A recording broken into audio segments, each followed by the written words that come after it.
wanna watch a drama. You say you wanna watch a comedy. Well, you can watch it with your mama, or you can watch it with your daddy. You'll even sit and watch it with your middle schooler, so you can come and talk around a water cooler. We're watching all day and all night. Couch potatoes unite. Whoa, whoa. Couch potatoes unite. Whoa, whoa. Couch potatoes unite. Hello, and welcome to a brand new mini-sode of the podcast entitled Couch Potatoes Unite! Exclamation point, which is based on a blog of the same name because this podcast has grown just enough for us to think you might actually want to know a little bit about the team of tubular couch potatoes that make up Couch Potatoes Unite! Exclamation point. Foreshadowing. My name is Kylie and I love TV. If you feel the same, keep listening and or checking out our website, couchpotatoesunite.wordpress.com, as you're bound to find some common ground or something you like. For Couch Potatoes Unite, we're all about the wonders and unique long-form storytelling of the small screen. CPU, exclamation point, is joyously appreciating spring and hopes you've been following releases of brand new episodes of the podcast on Wednesdays, as well as new blog entries on some Tuesdays, and as always, we have several more new episodes on the way. Because our panelists live lives behind our podcast, the episodes are published once per week. Subscribe to the blog or the podcast via iTunes, Stitcher Radio, and via Google Play to stay on top of brand new episodes.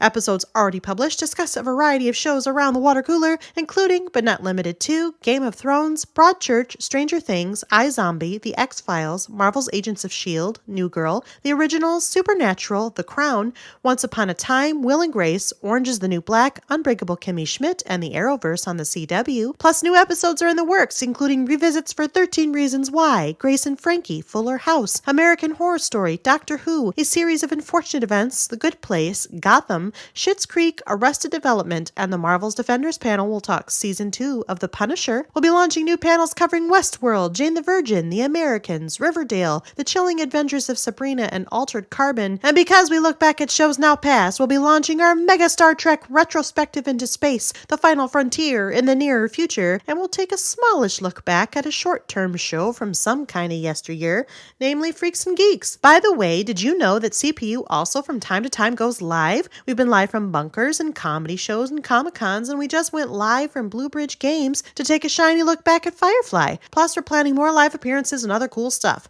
So make sure you like or follow us at our Facebook page, our Twitter at CPU Podcast, our Instagram at Couch Potatoes Unite, or subscribe to the blog, our YouTube channel, our iTunes channel, our Stitcher Radio channel, or find us on Google Play.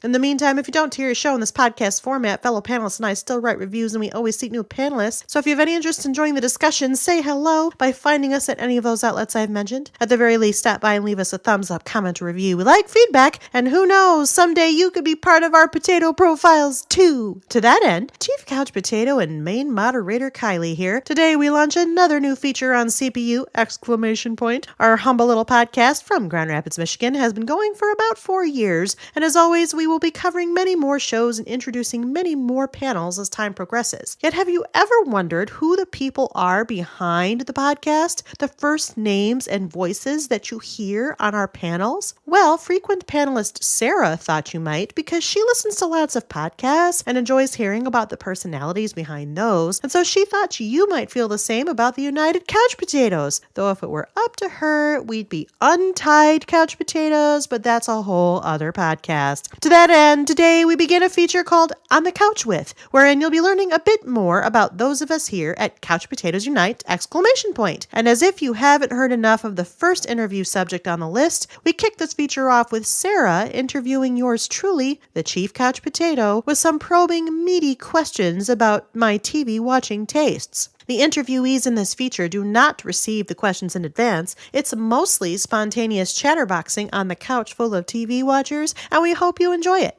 If not, you can tell us, but just be nice because I'm already feeling vulnerable and on the spot here, okay? What's the next panel I'm moderating? It's got to be here somewhere, geez. Well, anyway, here comes the interview. Open wide. Hello. Hi. It's me, Sarah. Hi, me, Sarah. Today I'm joined by Kylie. It's true. The Chief Couch Potato. That's what I'm going by. With some of the burning questions we've all been wondering about Kylie. Okay. And her television watching preferences. Whoa. You ready to dive into this? I can do it. All right, we're starting off with an iconic question. It's iconic. Hashtag iconic. Kylie, you're on a desert island. Now, I don't want you to worry because there is unlimited electricity. Oh, good. But the problem is you only brought 3 entire series with you. Oh. What did you bring with you? You have to watch these for until you die. I was going to say eternity, but thirst and starvation? no. There's like there's like coconuts and okay. and other stuff. And I'm not saying you're alone. It's Sure. just these are the only 3 television shows that you brought with you. What is it? What are they? And why? Well, this is a tough question because, there's 2 that I can answer off the bat. Okay, let's have them. One is The X-Files, and one is Buffy the Vampire Slayer, I think, because they're hour long, and I'd want to stretch out my series instead of the half hours. They're 2 of my most favorite shows of all time. The X-Files and Buffy, we've talked about both of them. I love them to death. They're both series I revisit every so often just because I want to. The third one's a little hard because it's going to depend on how Game of Thrones ends. Oh, you were picking dark ones, though. Well, that's kind of what I like, though. Yeah, I guess that's true. I have that same predilection in musicals, too. But Game of Thrones, there's 2 episodes left, so maybe I might change my mind. But if I were to answer as of right now, it would be Game of Thrones, because I think there would be something new to discover each and every time. It's so complicated, densely plotted, intelligent, and interesting, and very character-based that I could probably spend eternity just trying to pick apart every episode now that I've kind of almost sort of been once through. If I were to have a backup, let's say Game of Thrones ends poorly. Yeah. Backups are hard. What if you could pick a comedy? Would that help? If I could If I pick steer a you that way? comedy, there's 2 that immediately come to mind. Ooh, let me guess. Okay, 30 Rock. Oh, man, okay. All right. I was going to say Friends. that's one of them. In The Office. No, but that would be That's an a good honorable one. mention, yeah. I get frustrated with The Office in the last 2 seasons because they were clearly floundering post Steve Carell a little I bit. can see that. Yeah. But actually my alternate comedy would be Futurama Oh, okay. because there's so many Easter eggs and it does have an end date unlike The Simpsons, although that would be good for eternity. I think that Nick has said The Simpsons before because it's like 18 years and you would not get bored with it. Right. But I'm it's like- also not funny for like seasons 10 to now. Yeah. Well, I mean, yeah, I wouldn't. Exactly. Futurama is consistently funny and actually gets funnier the further it goes. And it was canceled too soon and then revived and then canceled too soon again. So. And there's movies. And there's movies. You could have those with you. Exactly. Okay. So this is kind of a follow-up question. Okay. So now you have to pick any actor, living or dead. So this is a fantasy question. Okay. And you are going to sit with them and watch their entire series. So you're thinking of a series and you're picking one actor from it, living or dead, that you would get to binge the entire series with and hear all of their secrets and tricks and funny behind-the-scenes stories. Who would you pick to watch what series? Wow. That's an amazing question. I know, right? I know. Oh, boy. I'd pick David Duchovny because of all of my favorite shows and all of the actors and all of the secrets. He would be the funniest because I enjoy his sense of humor just as David Duchovny. Very sarcastic and dry. We're talking about X-Files, not Californication. Yes, Okay, correct. I just thought I should clarify because there's a lot of Duchovny heads that are listening, and Okay. I'm sure that we want to make sure we're getting the right one. So, Fair point. yeah, I have never actually seen an episode of I have not Californication. either. because Me either. I do not have Showtime. But, no, The X-Files. I would want to watch The X-Files with David Duchovny and also ask him, do you regret leaving for that couple of seasons where you were kind of not there? And then how would it have been different if you'd had stayed? Yeah, David Duchovny. Plus, he's cute. he's some eye candy. Yeah, for sure. All right, good answer. I like that. Favorite finale to any series that you have ever seen? So there are some that you've heard that are textbook, like St. Elsewhere. I don't think you've seen that one because I've asked you before. So it has to be one that you've seen and that's your favorite. And why? Wowzers. I'm making you dig deep on these, Kylie. You sure are. And I haven't finished MASH, so... So that you can't say That's that not one. that one. No. Okay. And ironically, it wouldn't be any of the 3 series that I brought. Well, X-Files is tough because it ended and then it came back in a movie form and then series form. So it's like, what are we picking? And do we believe it's gone? So Correct. that would be a hard one to pick. And Buffy is a good one, I think it's good for what it was at the time, but I wouldn't say it's the best I've ever seen. I'm trying to think of the series finales. And it doesn't have to be what you think is the best. It's just your favorite. My favorite. I don't know. I think I would lean towards Friends as one of them. Just because that one was perfect for the show. Yeah. And people have the Ross and Rachel thing, but I always knew Ross and Rachel were going to get back together. They just were drawn to each other, dysfunctional or not. And I love Monica and Chandler having the twins. And I like the fact that they're leaving the apartment. It's sad, but it's also true. It's true to life. It happens. It's real. And they go to get coffee. I mean, come on. Yeah, and they go to get coffee. Yeah. That's what they do. That's the one that immediately comes to my head as far as finales go. And I'm not thinking of anything else right now. All right. We'll go with that one. Okay. Okay. Musical episodes are a long debated topic among the potatoes. Yes, they are. I want you to give your top 3 musical episodes. Top 3? You get to pick your favorite 3. So these are not the textbook, what you've read, but the 3 that Kylie likes. Number 1 is Once More with Feeling. Buffy the Vampire Slayer. I anticipated that. Yes. I actually listened to that soundtrack just because. Like, I feel like I want to hear the songs, and so I listened to that episode. And I've never seen the Scrubs one.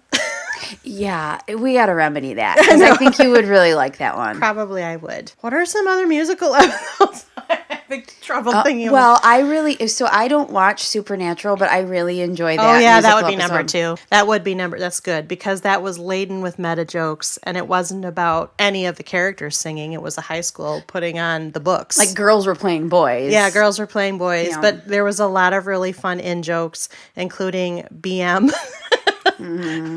which means brotherly moment, not what BM usually means. Sure. But there was also a lot of fun callbacks, a lot of good little cameos. That one was good. I really enjoyed that one. So some of the other ones that you mentioned, you haven't seen Scrubs. No. Grey's Anatomy has a musical pass. one that... I don't like that one. There is one, I don't know which series it is, but it's like Flash, Supergirl. Oh, yeah, that one was good, but I don't think I'd put it in my top 3. I enjoyed it. The rest of our panel didn't, but that was because I enjoy the voices. Like, I thought Grant Gustin and Melissa sang really, really well. Mm-hmm. But as a musical episode construction, it left something to be desired because they were basically doing it for the sake of doing it. Well, and it had some original songs that were kind of nice, and then had some weird covers. like the one from Guys and Dolls. Yes. That Nick really enjoys, that I think has the strangest lyrics of any song ever. But it's just because they have a lot of their people in all 4 casts are Broadway vets, so they could just yank all them and make them sing. And then you've got the couple from Glee. But that's not my favorite. Psych has a musical. I haven't seen that one. Wow, Kylie, you gotta watch some of these. I know.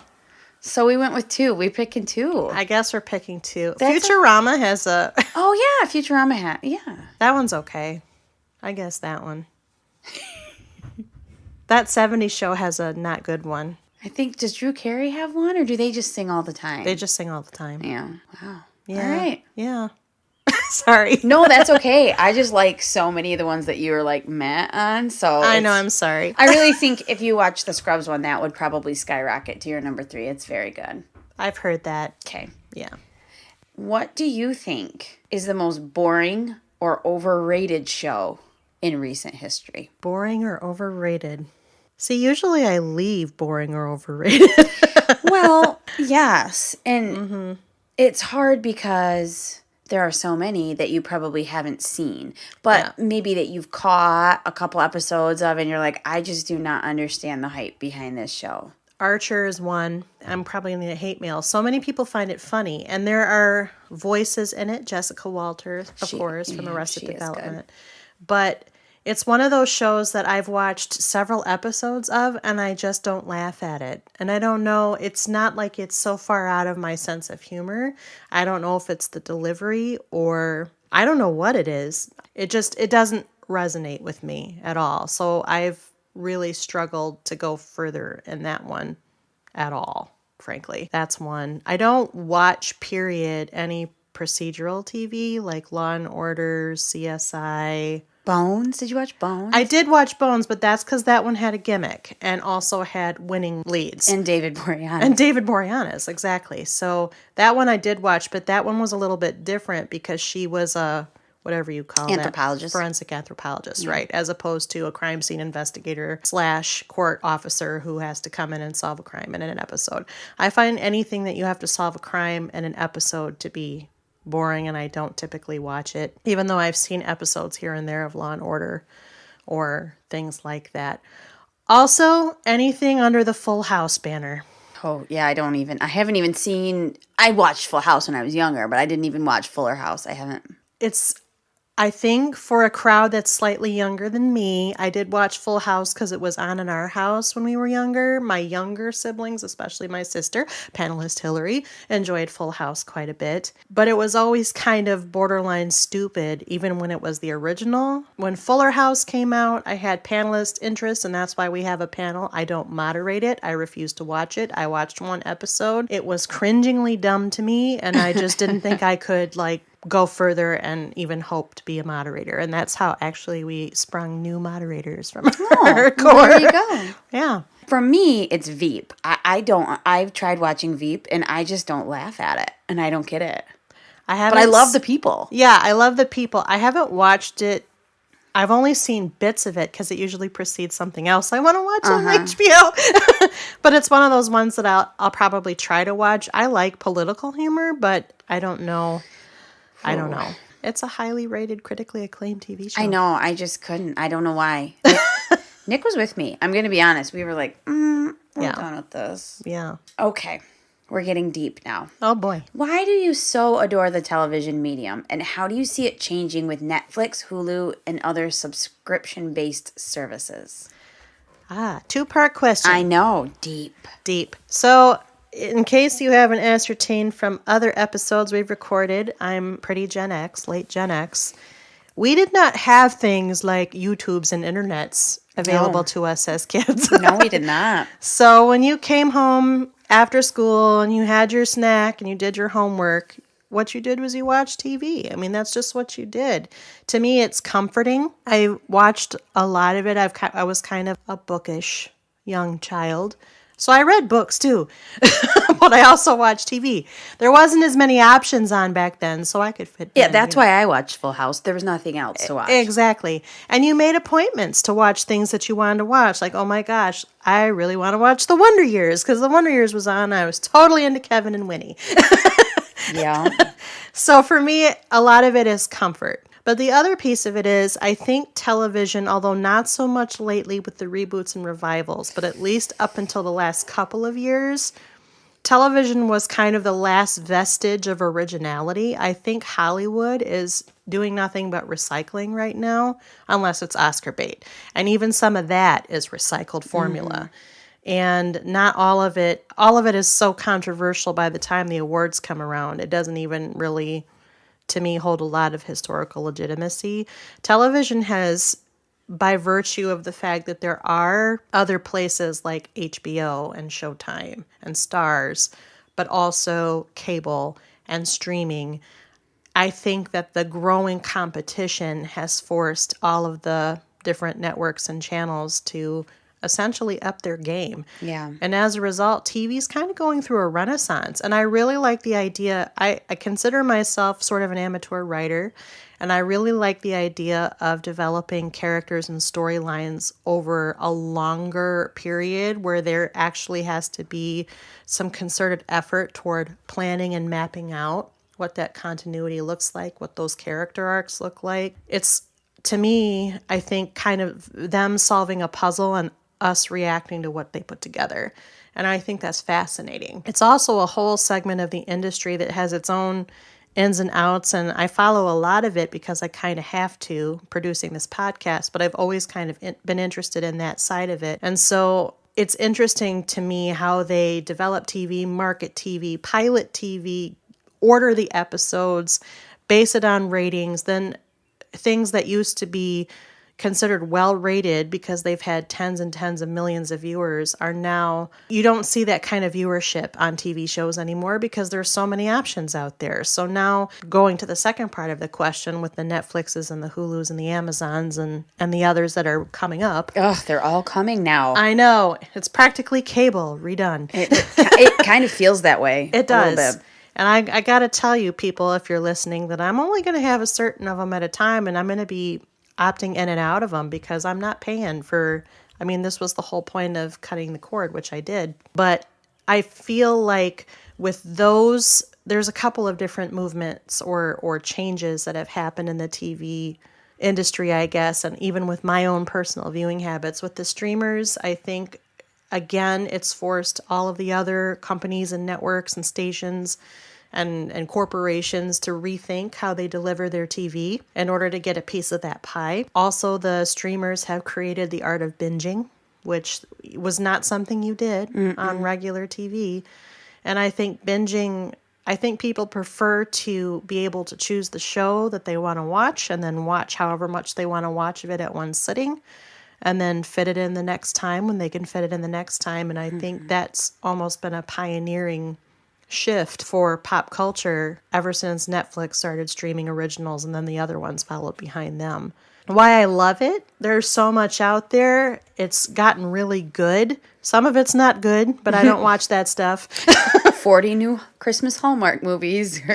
I don't watch the Hallmark Channel at all. They're just cranking them out for Netflix now. People love them. They though. do. They love them. Yeah. I've never seen a single one. Me too. Yeah. I mean, me neither. But just anything, you know, even in genre TV, which I tend to gravitate towards first, like sci-fi, fantasy, horror, mystery, comedy even, and some of the adult animation stuff is usually the stuff I gravitate toward first. That stuff is better than ever. And I think people are also trying to be more strategic. What's also nice is that it's knocked reality TV down to a more of a lesser volume, because for a while it was all reality TV, and I don't care for that. Wow. You're going to love my next question. Uh-oh. It's actually my final question. Okay. The Couch Potatoes Unite catchphrase on your blog is reality need not apply. True. Is there any reality television program that you like to watch as your guilty pleasure? Anyone at all? I couch this by saying I don't actually watch whole episodes at a time. Okay. But for a while in my history, I did watch whole episodes of Survivor. But then I stopped watching Survivor. Only because that's more like a game. And when it came out, I remember that summer, it was like, what is this? What is this? It was very different from anything else on TV. It was. And everybody, that was kind of like the Game of Thrones of its day. Everybody was watching Survivor. Now Survivor's been on for 20 years. Oh, yeah. And people still watch it, and quite devotedly, but I lost interest after like season 10. So I don't watch that because they introduce new gimmicks and devices and wrinkles each season. But to me, it's still the same basic premise, and it just gets old. Right now, I will sneak clips of The Voice or America's Got Talent. Oh, okay. All right. Yeah, just because The Voice, I think, is just all dramatics with the hitting the button and then the chair comes around. I have never seen either of those shows. Oh. I know I gravitate more toward the So You Think You Can Dance because I love dance as a medium, and so like that, or sometimes Dancing with the Stars. I'll catch peeks of them in the summer. But See, I like the singing, and I like the idea that these various pop stars, some of whom are better than others, and Blake Shelton, who's country, and I don't get it. But anyway, they all get to make this decision and help produce them. Ironically, I do not know a single artist that has gone on to have great success post The Voice, but during The Voice's run, it's usually something trickles to my attention. I also like America's Got Talent because that's the one with Simon Cowell on it right now, and also Scary Spice, apparently, and Howie Mandel, and somebody else I don't know. And that can be anything. It can be dance. It can be singing. I just watched a clip the other day of some girl who does this really weird, freaky magic trick. oh, Yeah, so some illusions. There was another clip I saw where she was like a sand artist and she created moving sand portraits with her fingers. So there's a lot of variety on that. And again, I don't watch whole episodes. Like I don't tune in, but I usually will catch it on YouTube or on social media just because I'm like, oh, this is getting shared. It must be interesting. Well, now we know your guilty pleasure. I mean, yeah, but that's not like, You're not like holed up in your bed eating Snickers watching it. no, that's more like clips and bits. I gotcha. If I was going to say guilty pleasure, I wonder what. Do you watch HGTV or any of the home shows or any of that? No, I don't have cable. Oh my goodness. Well, I don't anymore, but those were always, I always wanted to see, I like to see people's houses. And I'm like weird. I want to see inside. I did, now when I did have cable and I did have I think it was on HGTV, there was that one where they went in the closet and got people new wardrobes. No, that was TLC. What Okay. not to wear. That's the one. That was a good one. Clinton and Stacy. All right. Yeah. That was a good one. Yeah, I watched that for a while, but then cancel cable. I gotcha. It all comes down to cable. So now I don't really watch reality TV because I have just streamers and... To be fair, I don't anymore either because I don't have cable. Yeah. So that's good that we did that out of our lives. We did. We found more time to read books smarter. this way. We're smarter for it. And now I just focus on scripted TV. That's still my favorite. Tell me the story, or even if it's a sitcom, but the situations have a connective tissue, that's what I'm going to be interested in. Yeah. Kylie, we learned so much about you today. Oh, good. I'm glad. We learned all the secrets behind the chief couch potato. Sure, some of them. The TV secrets, I guess. That's it. That's all my questions. All right. Thanks, Sarah. Yeah, thanks for joining me today, Kylie, on the couch. You're welcome. Couch Potatoes Unite! Was produced by Back Pocket Productions, run by yours truly, the Chief Couch Potato, which is really another way of saying executively produced by me, Kylie Piette. My associate producers are Krista Pennington and Selene Rezmer. I edit this podcast, and our logo is by Rebecca Wallace. Our marketing graphic artist is Krista. Our theme song was written by Sarah Milbratz and sung by Sarah, Amy McDaniel, and Kelsey Rezmer. Kelsey played the keyboard, Ian McDonough played the bass, Christian Somerville played the guitar, and the whole kit and caboodle was engineered and produced by Kyle Aspinall and Christian. We hail from Grand Rapids, Michigan. Please, if you like what you hear, take the time to rate us on iTunes, Stitcher Radio, or Google Play, or wherever you find your podcasts. Give us stars, give us comments, give us reviews. Let us know how we're doing. Send us a message. We might just read it on the podcast. Tell us what you like, what you don't like, what we should keep, what we should toss. You know how it goes. And if you have suggestions on shows we might consider, contact us at our website, couchpotatoesunite.wordpress.com, where we have a guest book, via email at couchpotatoesunitepodcast@gmail.com, or via our social media, Facebook, Twitter at CPU Podcast, and Instagram at Couch Potatoes Unite. Though, of course, we add new and old shows to chat about around the water cooler all the time. We always have several more new episodes coming down the pike. Just listen to our intros. And if you miss old episodes or want to know in general what we cover, just find us. We are everywhere and searchable wherever you look for things on the internet. You can search for us, or you can subscribe at our website, our channels, our social media accounts. Stay up on our new events and episodes. In our next On the Couch With feature, yours truly, Kylie, if you didn't already figure it out, interviews frequent panelist and associate producer of marketing, the woman who is single-handedly responsible for all of our nifty social media and other graphics, Krista. Plus, June promises to herald the arrival of more great new developments for us at CPU!